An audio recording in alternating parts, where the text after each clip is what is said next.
Chukadan. Yeah, like that. Yeah. What you're listening to right now is audio from my daughter's first solid meal. She was 5.5 months old, and I had strapped her into her high chair with buckles around her waist and on her shoulders. There's a tray attached to the chair, and because of her pretty large pink sweater and bib, she's quite snug, maybe a little too snug, with her hands barely reaching the food I put on her tray. You see what I mean? Oh, Mama. In this first clip, she brings a piece of toasted bread to her mouth and tries to chew on it.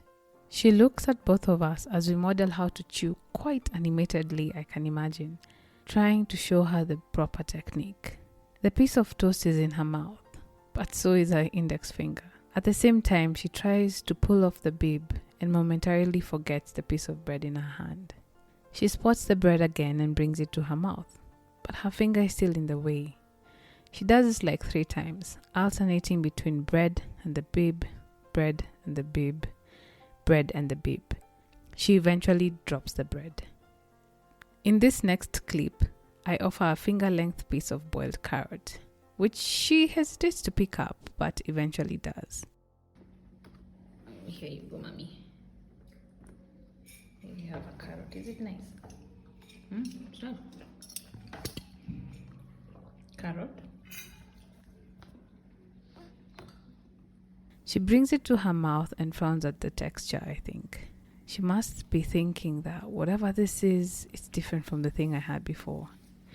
She looks up to her father for what seems like approval as he hums and dances while chewing on some food himself. We're all at the table having our first official family meal. In the end, the song and dance does nothing to encourage her to bring the carrot to her mouth. Like the piece of toast before it finds itself on the floor. In this third clip, I ask her how her breakfast was now that it was all on the floor. So, is that a positive review for your breakfast? That's the screaming. So, how did you feel about?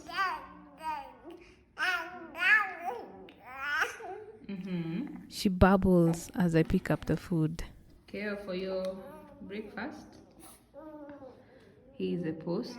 Nothing was particularly eaten. A lot of it ended up on the floor. Where is the other bread, babes? Did you eat the bread? And grill my husband for maybe helping her out a little bit. No. But he didn't. Maybe they examine her. Case Mama na semati. No, you. I find a piece of toast hiding on her seat and put it back on the tray. She picks it up and thinks about putting it in her mouth, but decides to use it as a drumstick instead. Yeah. Alright, so first breakfast, we probably ate, I can assume, let me show you, that much. Maybe she's going in for the kill. She's going for the kill. The final blow. Okay. Yeah, where every other thing went. But that was nice. She enjoyed herself. You did, right, honey? You had fun. All right. So we'll keep trying and see how much we eat. With all these shenanigans and her probably eating a literal breadcrumb, I thought this session was quite successful and I could not wait to do it again.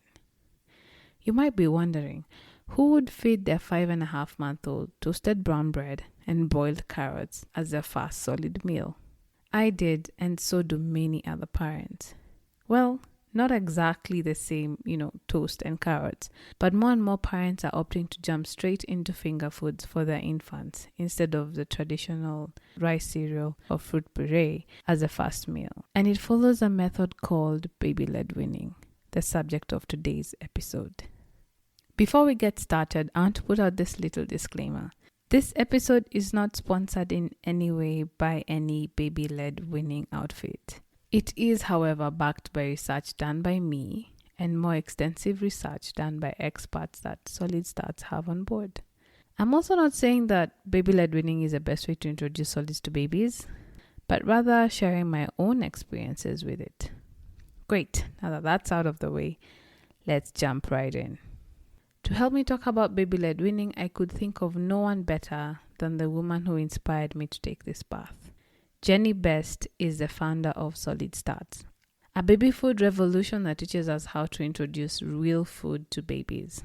As a mom of 3, a pretty severe picky eater, and twin toddlers, baby-led weaning came as a long-awaited answer after struggling with her first son, Charlie. You know, when I had my firstborn, Charlie, I didn't really know what I was doing at the time. I was a first-time mom. You know, he turned 6 months. So I went to the store, I bought him a jar of Gerber, whatever, and came home and started spoon feeding him. And this was a while ago. So it was before, you know, no one really knew what baby-led weaning was at the time. Truthfully, I certainly had never heard of anything like that. And honestly, I wasn't even thinking about how to start solids. It just was like, oh no, you just go put food on a spoon and you put it in baby's mouth, right? Like that's how it works. And he really didn't take to it. He didn't like me kind of coming at him with a spoon. He didn't like me putting it in his mouth. He would turn his head. And like from day one, it was a battle. And I remember feeling so deflated because I was really excited for this moment. I love food. Food is a really big part of my life and has been a big part of my career. And like, I want to raise a foodie, you know, I was excited and it was just a really deflating moment for me. But, you know, months later, it never got better. It just got worse, actually. And eventually he stopped eating entirely because at some point we were trying to distract him with the phones and the movies and everything else to like kind of distract him. Oh, if he's playing with this toy, I can kind of sneak a bite in. And that's actually how a lot of parents have to feed, which, you know, when you start thinking about it, it doesn't make sense. You're like, why do we have to do all of this? So this is crazy, right? Like we have to get our kids to eat. Eating should be a natural thing that is enjoyable and you're hungry and you want to eat, right? So why are we having to work so hard with the airplane? Here comes the airplane, open wide, all of this stuff that doesn't seem to make sense. So fast forward a couple of months and Charlie, basically his weight fell off the growth charts entirely below the first percentile. And the doctors were really concerned. And we ended up seeking a lot of support, but it was a moment of reflection that how did I end up here? How did we end up here? I did what I thought I was supposed to do. Did I do something wrong? What happened here? And so I started researching really heavily how babies learn to eat, how and why picky eaters become picky. Is it destined or is it something environmental? And essentially alternatives to spoon feeding, because every feeding therapist and pediatric dietitian that we worked with pointed back to the duration of time that we spoon fed Charlie, which was almost 15 months. So it's a long time, especially in hindsight, right? But I never let him hold the spoon. I never let him grab it from me. I never gave him pieces of finger food to eat on his own. And so his experience was me controlling his food and controlling what he ate, how much he ate, when he ate it, all of that. And a lot of pressure, frankly, because I was nervous. I was so nervous because he was losing weight. And, that spirals down really quickly. The mom or the parent gets more nervous. They start pressuring more. Child feels more pressure, starts eating less. So the parent has to pressure more. And you end up in a really bad place. And this is really common. More often than not, that's actually what parents are dealing with. So especially in toddlerhood. So once I finally understood that it was actually the way we were feeding him and kind of what I was bringing to the table, I often say, like my anxiety, my desire to control it, my get that last bite in kind of urge.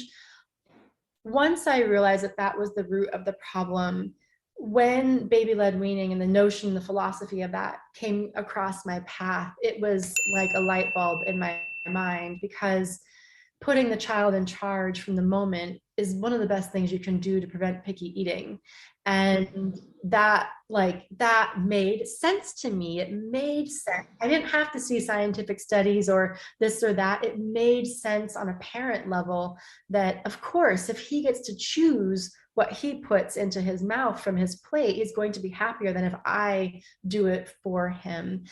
So when I was pregnant with the twins, I researched baby-led weaning so hard, like read every single book on it, and start literally like I'm reading graduate material on infant swallowing as well, and just kind of geeked out on that and decided, okay, this is the philosophy, the approach I want to try with my twins, because I can't do that again. It was too hard. It was too stressful. It's currently very stressful and hard. So literally day one, I'm handing over food, finger food, to the twins, and there's two of them, so I'm a little nervous, and they were so happy. It was night and day. I couldn't believe it. They were smashing and squishing and tasting and, making a whole mess of it, but it was like pure joy. And it was so beautiful and fun to watch. And from that moment forward, I knew that there was like essentially a baby revolution to be had, a baby food revolution. And while baby-led weaning is not my idea, I'm hoping to just help amplify the message and make it easier for people to choose that path, because there are enormous benefits with it that we're seeing, both from the physiological perspective of the oral motor skills advancing more quickly with those babies who start that way, but also just almost kind of like the Montessori perspective, right? Of like the child being in charge and being really happy and content with that. So here we are. Had no idea I'd be doing this 3 years ago. I actually learned about baby-led weaning from my own journey of discovering Montessori when I was still pregnant. As I started reading about baby-led weaning, I stumbled upon Solid Starts, a page on Instagram that Jenny made to share information about baby-led weaning through other babies' experiences. To be honest, I could have been mistaken to think that she invented it, but like she said, she did not. The term baby-led weaning is thought to be first coined by Jill Rapley, a former public health nurse in the UK. She developed the theory of baby-led weaning while studying babies' developmental readiness for solids as part of her master's degree, and has since been awarded a PhD for her research comparing spoon feeding with self-feeding. So, what is baby-led weaning? Baby-led weaning is a method of introducing solids to babies whereby purees and spoon feeding are skipped entirely in favor of finger foods that a baby self-feeds. As a first-time mom, making the choice to do baby-led weaning was not easy. This was definitely a very different idea to what I thought baby food was and how we are meant to introduce it. Baby food to me was, mushy food, either orange or green, or that pale yellow color. Most probably a pureed fruit or vegetable. In my mind, I could see a plastic spoon and bowl, and a baby with a full mouth and bib, with some puree hanging from the mouth, and the mom wiping off the food using the spoon to load it back into the baby's mouth. That's what I thought baby food was. I asked Jenny what baby food was and the history behind it. Quick note, her description of baby food may not be what we have in mind because of our different backgrounds, but the general sense of it is very similar. Look, baby food as we know it, that comes in a jar or a pouch in the grocery store or delivered to you, if you're that kind of lucky person, is a completely textureless puree of what's probably boiled fruit and boiled vegetables. It is often lacking in the critical nutrients that babies need, namely iron and zinc and vitamin D. And more often than not is made from 4 ingredients: apple, banana, mango, and I'm forgetting the others, pear, another sweet fruit. So, look, baby food was definitely invented as part of the boom in canning and convenience food. And there are a lot of benefits that I don't often talk about, but probably should, that benefited, like my great grandmother, for example, that probably liberated her from the kitchen of having to strain peas or whatever she was doing. It certainly made it a lot easier and arguably at the time probably safer, because refrigeration was still sort of a new thing and all of that. At least in the United States, I don't know if you've had a similar experience, but in a very American fashion, my analysis of this is that we took it too far and we relied too much on the convenience food. Convenience food has a place in our life. I'm always super happy to have that easy, option when we're traveling or even just going from Brooklyn to Manhattan sometimes. There's a place for it in our lives.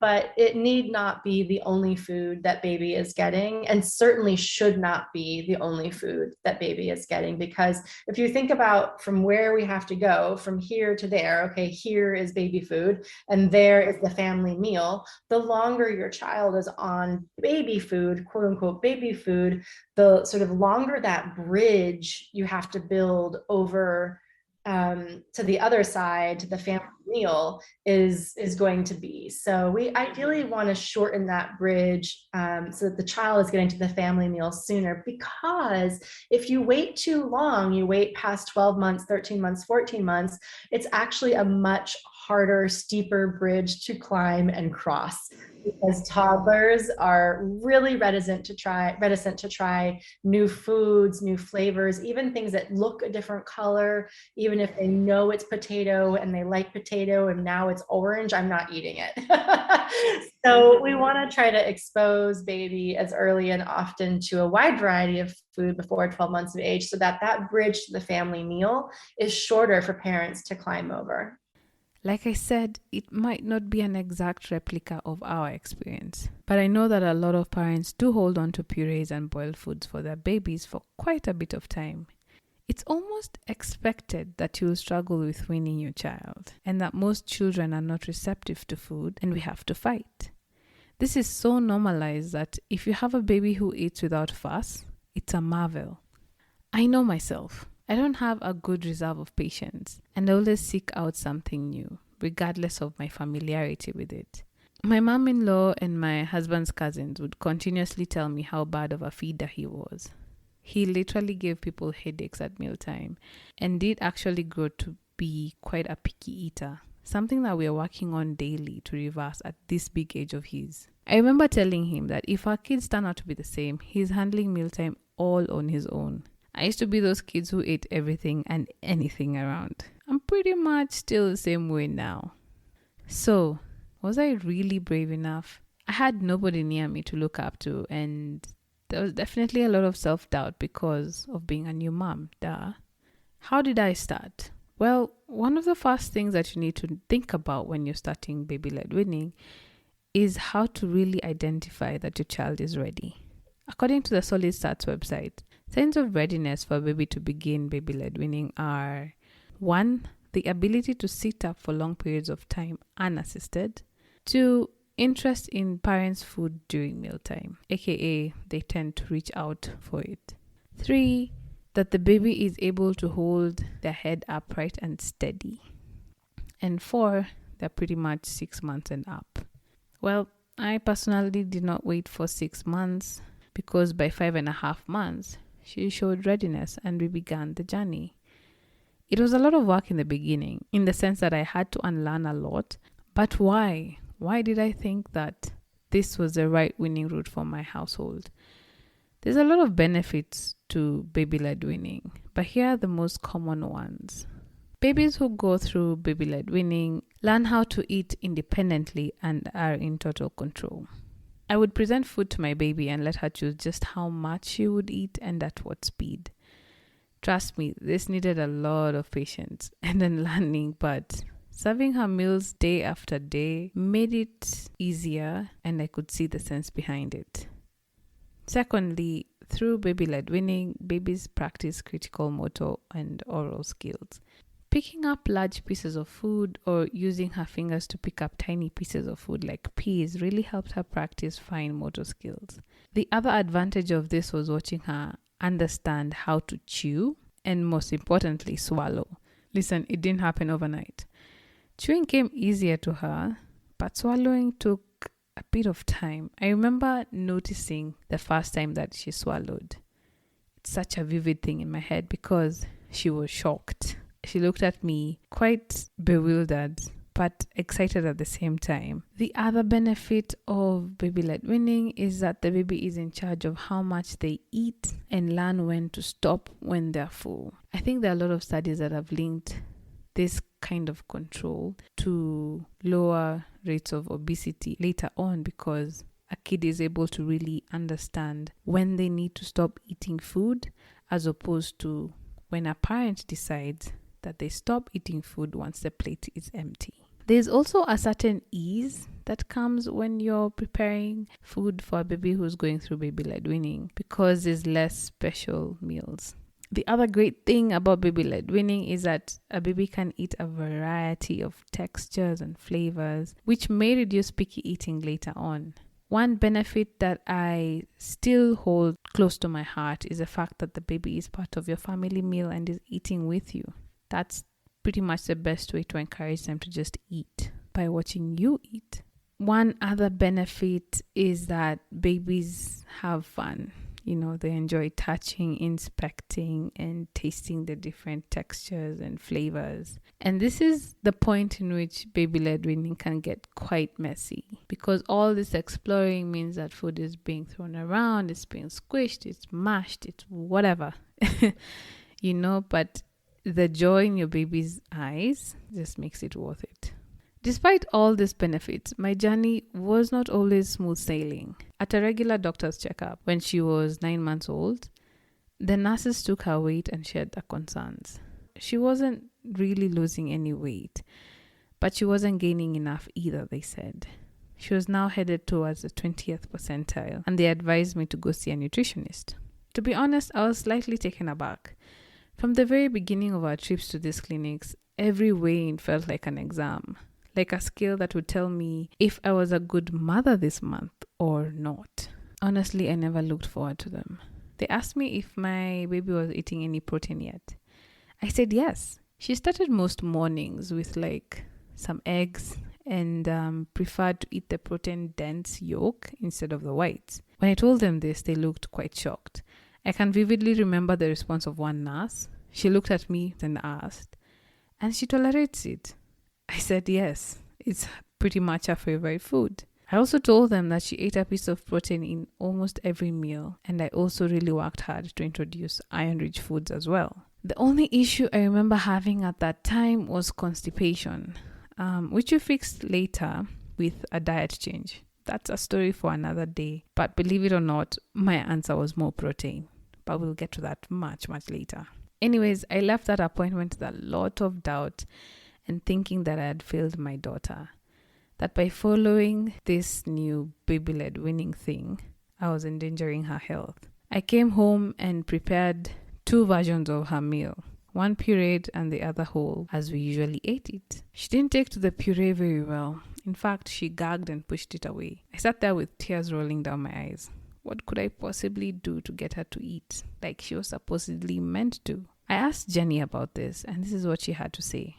Look, I think whenever we're hearing these worries from either our mother-in-law, our grandparents, or the pediatrician who might just be a little bit older, we have to also remember that their parents were products of wartime parents, where scarcity of food and things like that were a much more present issue than they are for most of us today, though obviously it's still an issue in certain parts of all of our countries, right? But so my Italian grandmother is her goal was to fatten me up, because the world might end tomorrow, we need to fatten you up. And so there's a different generation approach to it. But also, we also now know that the early introduction of solids, too early introduction, or if you give too much of pureed food to the baby, they don't take in enough breast milk or formula throughout the day. which is what should actually be sustaining them. So we often hear food before one is just for fun. It's not exactly that simple, but it's a good guiding light for people who are very afraid of consumption, because let's say, for example, that your 7-month-old baby is losing weight. Pediatricians should not be prescribing more solid food. And if they are, change your pediatrician.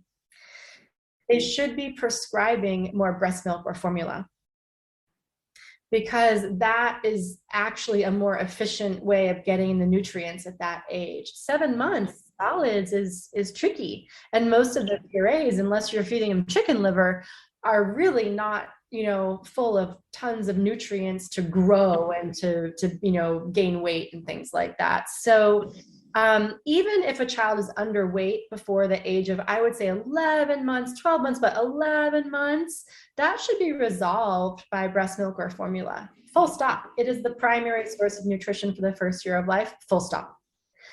So that's the piece that we have to constantly kind of tell our parents, our grandparents, and question with our pediatricians if that conversation is happening, because that is known, it's established, there's wide agreement among the medical authorities around the world that is the first year of life should the primary source of nutrition should be breast milk or formula. After 12 months of age, we want to see solids become the primary source of nutrition. And it's not like a light switch. It is something that can kind of a slow organic transition, a natural transition into it. But I think the fear of not gaining weight quickly enough or not eating enough solid food to gain enough weight, I think is largely a generational fear that will dissipate with time. After trying this mix of sometimes pureed food and sometimes finger foods, you can imagine which one she enjoyed most. I decided to ditch my anxiety and follow my gut. Look, she was happy, she was playful, she was eating and exploring her food and hitting all her milestones. All this stress was for nothing. At least that's what I thought. And I did not go back to those clinics for a very, very long time. So other than baby not getting enough food, what other concerns do people have around baby-led weaning? One of the biggest concerns I've heard of, and I keep being asked over and over again, is, am I not afraid of her choking? I get it. We blend food for babies so that it's closer to the consistency of breast milk or formula, and therefore it should be easier for them to swallow. So, does baby-led weaning increase the risk of choking? I went to Google and read some studies, and here's what I found. According to one study, choking can easily occur in infants learning to eat. At 6 months, the baby may have not yet developed the oral motor skills required to safely ingest whole foods, such as chewing and swallowing. There may be a discrepancy between the infant's apparent ability to self-feed and the real capacity to do so. Not all 6-month-old children are developmentally ready to start feeding solids. A small survey found that there are no differences in choking incidence between baby-led weaning and traditional weaning groups. In 199 baby-led weaning infants, 30% of them had at least one episode of choking with solid food ingestion, this solid food being an apple. But it cannot be excluded that this high rate was caused by parents' difficulties in distinguishing choking from gagging. So, what is the difference between choking and gagging? I have to admit this was a hard concept for me to learn at first, because when you see your child struggle with food, you immediately jump to their choking. So choking is when the airway is obstructed and your baby is having trouble breathing. Signs of a baby choking include an inability to cry, difficulty breathing, lungs pulling inward, or them becoming a bit paler because they're not getting any air. Gagging, on the other hand, is a protective reflex. It's a natural function that prevents from choking. So it's advised that when gagging happens, it's important to let your child work the food forward on their own and to refrain from sticking your finger in their mouth, which can just make the situation worse. What we see a lot of the time is gagging. Kids all of a sudden frown, open their mouth, and make grunting noises as they try to push food more forward. Depending on what that food is and their age, they could either end up spitting it out or working out a way to swallow it. Also, gagging does not mean that they do not like the taste of the food. It's just a reflex, and it's a very important reflex to have because they can avoid choking depending on how they handle gagging. This distinction is so important to learn because it could make or break any feeding session. One of the worst things you can do when a baby is gagging or appears to have a choking hazard in their mouth is panic. And you panic and you pick them up and you stick your fingers in their mouth to try and remove it. I'm about to play you a clip of me trying to keep calm while my baby had a huge piece of mango peel in her mouth that she obviously could not swallow. I was recording it to send it to one of my cousins who wanted to learn more about my weaning journey as she prepared to embark on hers. Do you have to show auntie what you have in your mouth? And you can't swallow that. In this video, my daughter is 7 months old. Let's just say that feeding had gotten a bit messy. So here she was, holding onto a piece of mango, squeezing it between her hands as she chews on the mango peel. She don't just throw it down like the rest. Yes, excuse our floor, that's what it looks like when this one is eating. Do you want to take it out? No, not the phone, honey. Mangoes are good, but we don't eat the cover yet. This mango peel was not small. She literally had to stuff it in her mouth to fit it in. What I am happy about is that she's actually trying to chew it. And she makes these noises as she eats. She still does that. That's how I know she's enjoying her meal. At this point, it sounds that we are negotiating, and she drops the perfectly good piece of mango that was in her hand. And then she spots a new piece of mango, probably the one that lost its skin, and tries to put it in her mouth. She finds that there is already a peel in there and decides to spit out the peel instead. Oh, so you threw away the nice one and kept that one? You see, I just had to trust her. In a normal scenario, I would maybe go in and pull the peel out. But she would never have discovered that this hard part isn't edible just yet and practiced how to spit things out. Skin on, it wouldn't be that slippery, would it? Oh, okay.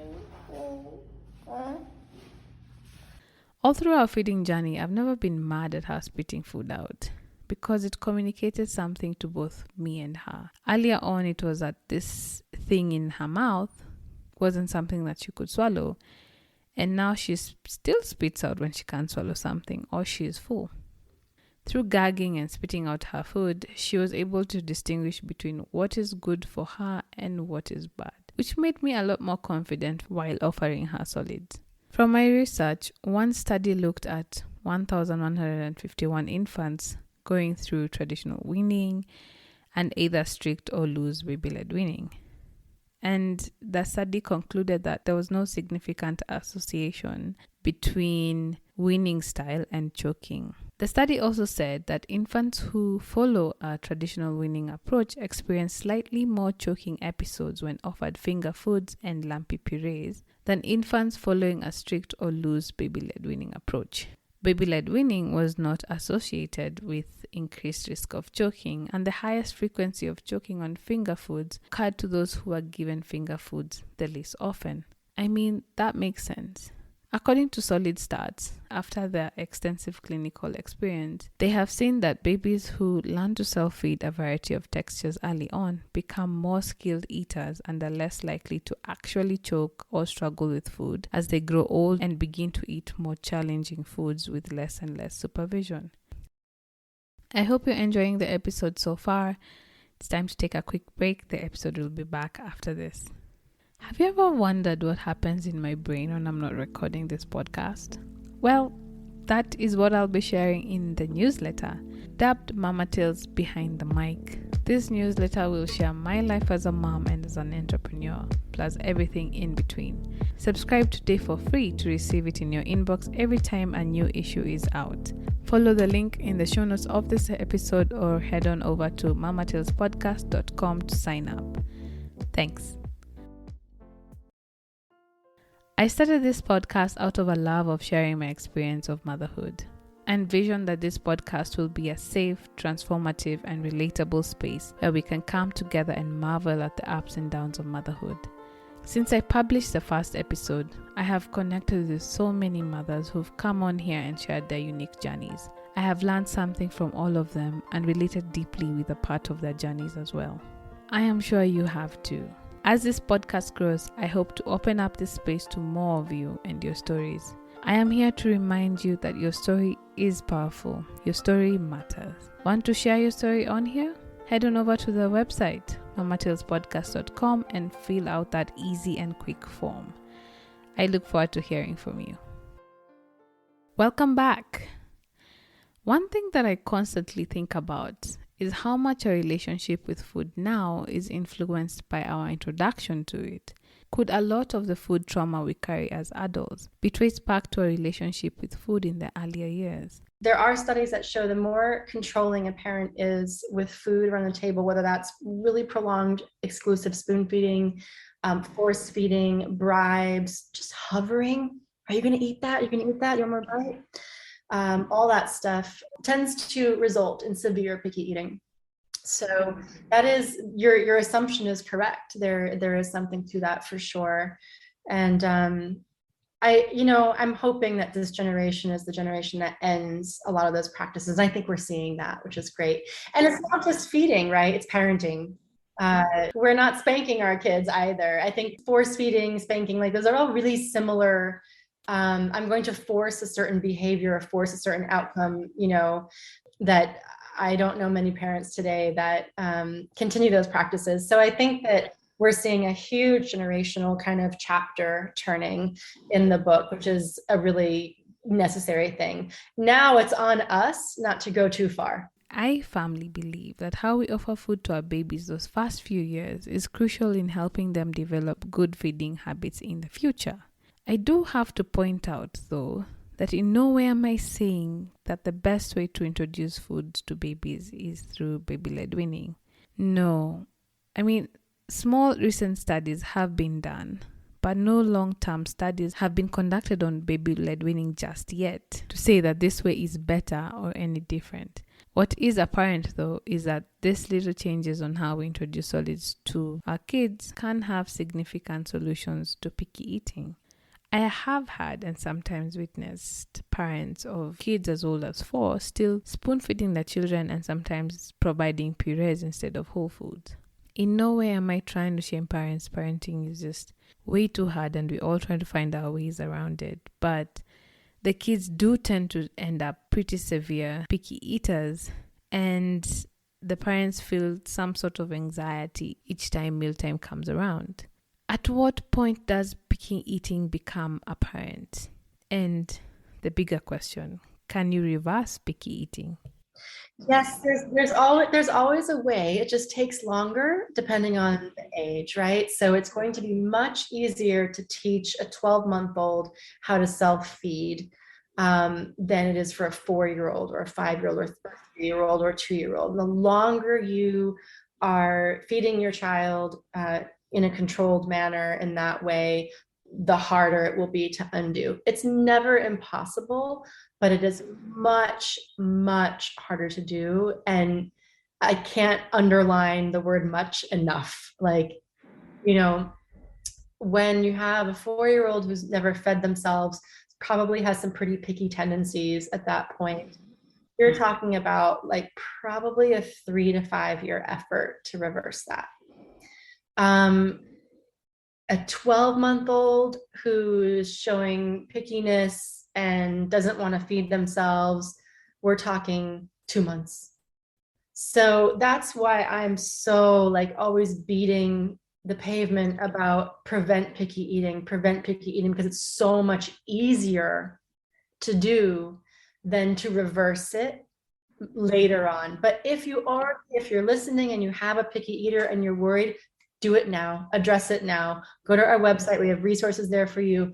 Don't wait, because every day that you're waiting makes it harder. So it's good news and bad news, right? One thing that I need to let you know is that my baby-led weaning journey has not been smooth or as successful as I wanted it to be.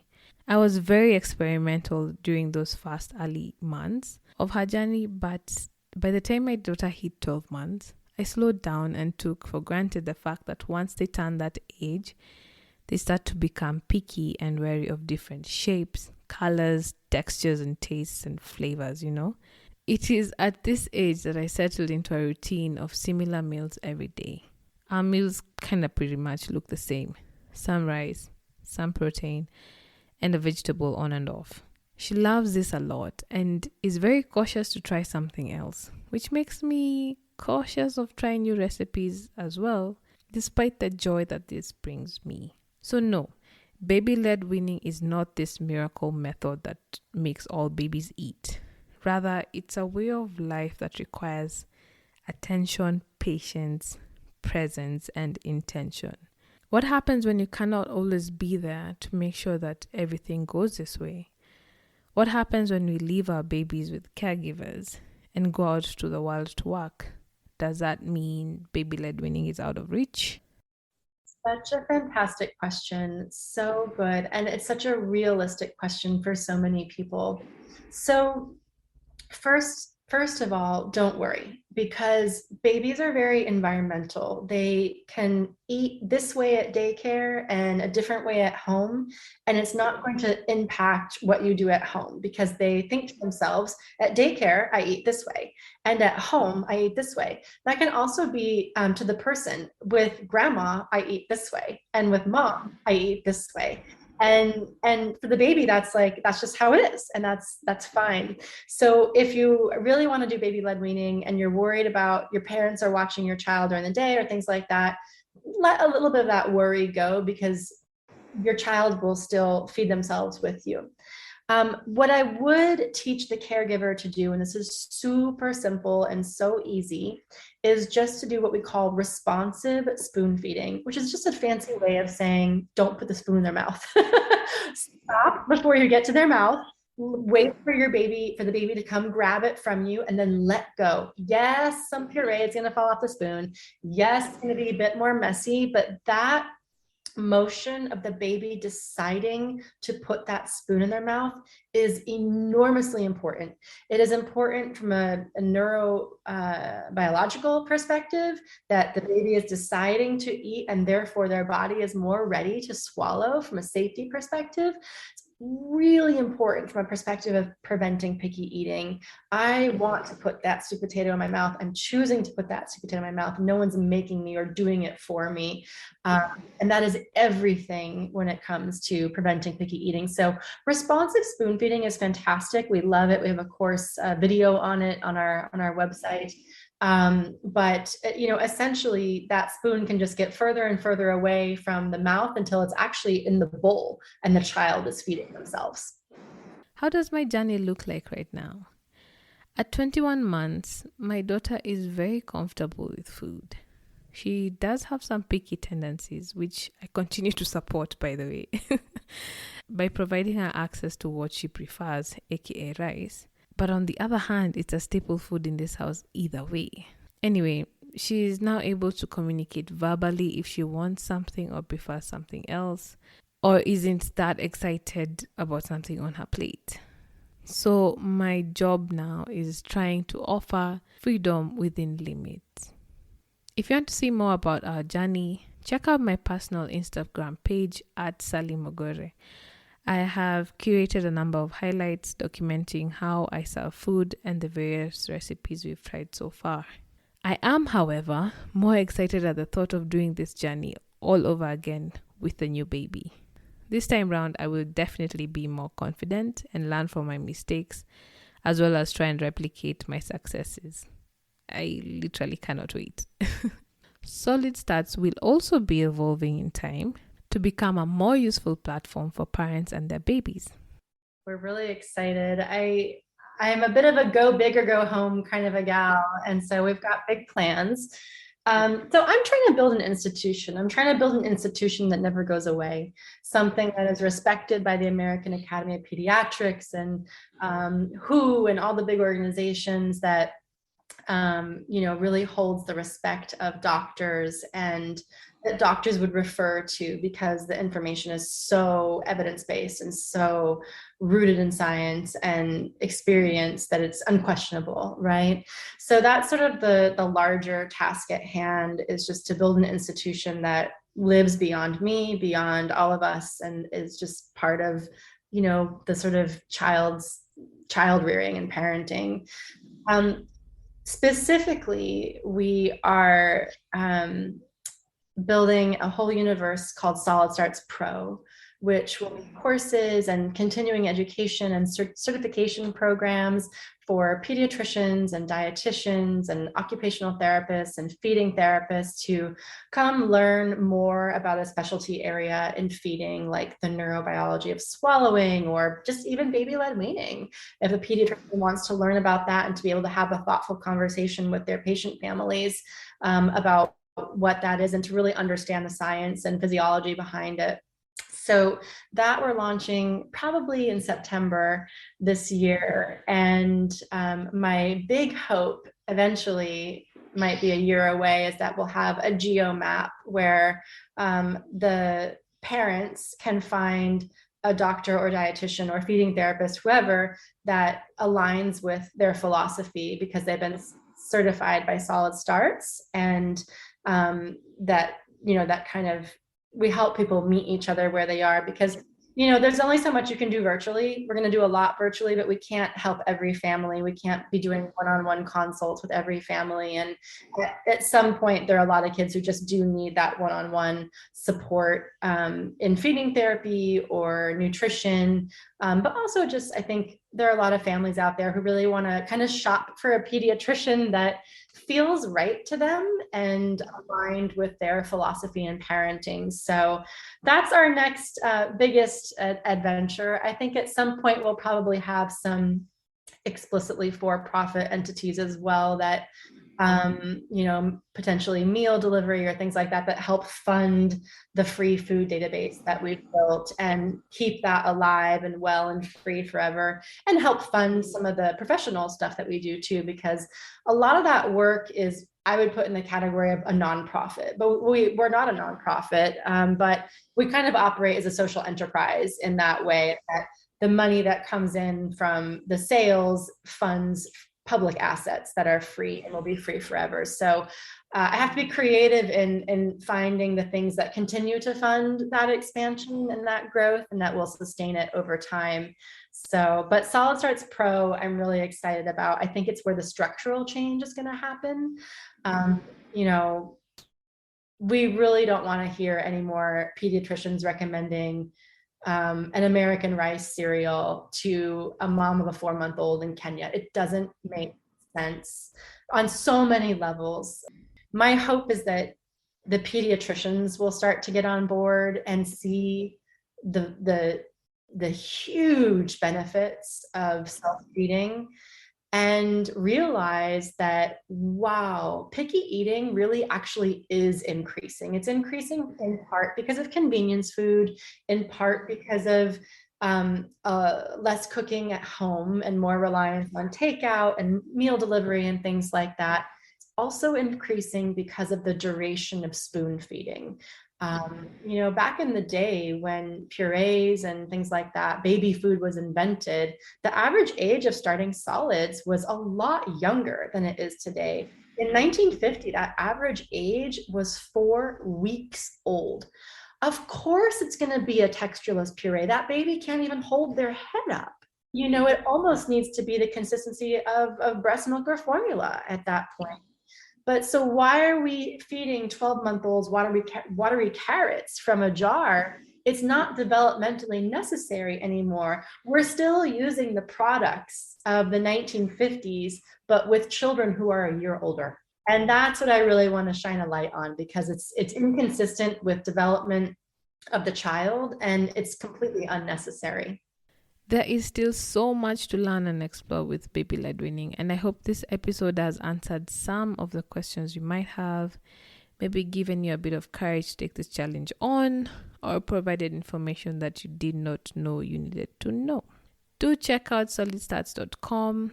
They have a free fast food database with guidance on how to introduce almost any food you can think of. This database is extensive and very informative as it shows you just how to prepare your food depending on the child's age, as well as sample recipes and nutritional information. I think I used it almost daily for such a long period of time. They also have mini guides on various topics like picky eating, introducing allergens, and meal plans to use on your journey. I'll make sure to share all the relevant links in the show notes of this episode. I would really want to thank Jenny Best for being part of this episode. When I reached out to her to be on it, I honestly did not expect anything back given how busy her days seemed and just how huge Solid Starts is.